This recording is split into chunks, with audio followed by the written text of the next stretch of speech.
no change that they brought to you. They promised you jobs. There are no jobs that you're having. That goon in Homa Bay, who was so vicious to attack us, which job do you have? Then we were expected just to sit and watch these goons attacking us. Something which is very, very unique is that as we were being attacked by these goons,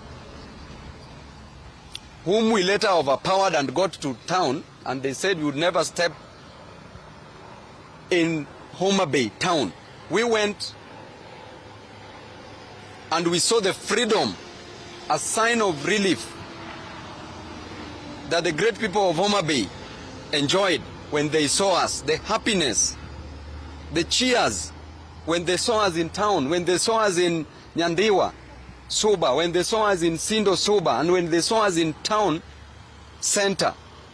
We saw how people are happy because they've been enslaved in Homa Bay town. There are chains that are holding them. There is fear that has engulfed the city because of the politicians who are not going to come back in 2027.